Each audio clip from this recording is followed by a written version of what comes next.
Hi guys, Littleaussiemel here doing my week 8 weigh-in. 8 weeks, that's 2 months, that's amazing. I think that's right, better check before I upload this, but as you can see I'm out on the river this morning. I'll try and pan around for you. Sorry, I know that's shaky. Yeah, we got out this morning just before the sun came up and doing a bit of fishing. Well, I'm not fishing, but I'm just relaxing. I might fish later, we'll wait and see. So I'm quickly going to do my stats. Last week I weighed 84.7 kilos. I had a pretty bad week with food.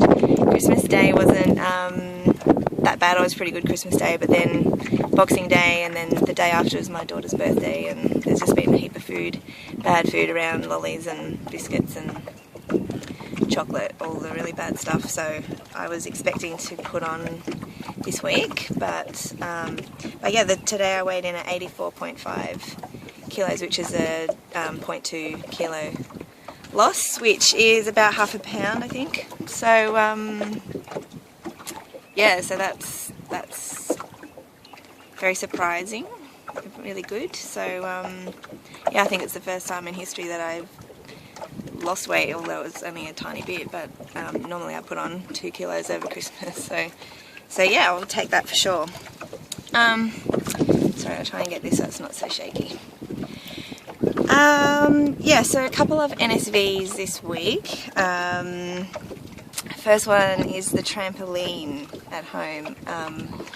The trampoline we bought for our kids last Christmas has a 100 kilo total weight limit on it, and my daughter weighs about 15 kilos, so I never got on there and jumped with her because yeah, I was worried about breaking it. So but now that I'm 84.5 kilos, I can get on the trampoline with her and be under the weight limit. So that was just a nice little thing to think about.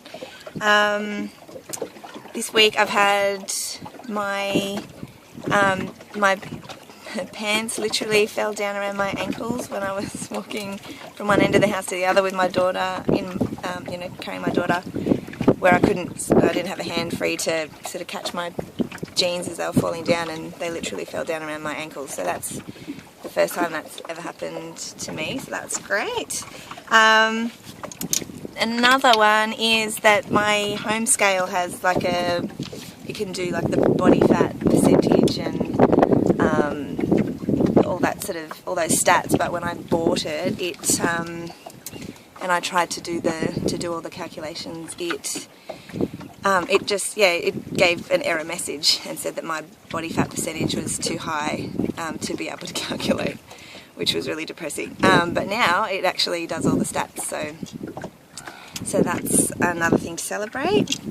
And then one other thing, which is sort of not so much an NSV, but more of like, I like to call it a skinny bitch problem, is that my dresses are too long. So my ankle length dresses, and I'm sort of now tripping over them at the front because they're they're not sort of sitting out on my stomach and everything. They're just falling flat from under the bust, so they actually they're too long. What else? A couple of things, just like mindset sort of stuff. I've noticed when I go to get dressed in the morning, I've still got that mindset of, oh, I've got nothing to wear, because I'm so used to not feeling comfortable in my clothes or feeling like nothing really fits me properly. So yeah, I just realised that everything in my cupboard is going to fit me and should look good. So I think I need to have like a cupboard sort of makeover and try everything on and try different tops with different pants, like combinations that I probably hadn't tried before, because yeah, stuff that probably would have not felt right to wear before might be alright now, so I need to do that and expand my options for what to wear each day. And another thing I was reading up about this week was an interesting article on delayed gratification, and it was talking about how there's a pretty famous study about how, you know, with 3- and 4-year-olds, if you you know, tell them that you give them you put one marshmallow in front of them and tell them that if they you know, somebody leaves the room and says, okay, if you don't eat the marshmallow when I get back, you can have 2 marshmallows, and just about how you know, some children can't wait that long and have to eat the marshmallow, and other children have more self-control and they can yeah, delay that gratification in order to receive the 2 marshmallows. But interestingly, they also did another study where they did a similar thing, but they got the kids to, some of them had to imagine, you know, how great the marshmallow would taste and the fluffiness of it and all this sort of stuff, while the people left the room, and which, you know, not surprisingly made them want to eat it more. But another group of children, they got them to think about something that was crunchy and salty and, you know, equally delicious but different than what the marshmallow would be like, and yeah, and they found that group did the best as far as yeah, not giving in to the temptation. So yeah, so from that study they basically determined that if you're trying to resist a temptation, you should, instead of just trying not to think about it, you should think about something equally as tempting that you can't actually give into, so something that's not actually available to you to yeah, to give into. So food for thought, literally. But yeah, so if you are sort of thinking about yeah, having a bad day where food seems to be really calling out to you, then maybe the way to go is to think about something else that you want that you can't have. Next week I want to get into my exercise. My toe's still a little bit sore, but I'm going to try and do a bit of like walking on the treadmill and stuff and see how I go with that. I just really want to kick off the exercise before the start of the new year, just so I can, you know, be on a roll to begin with.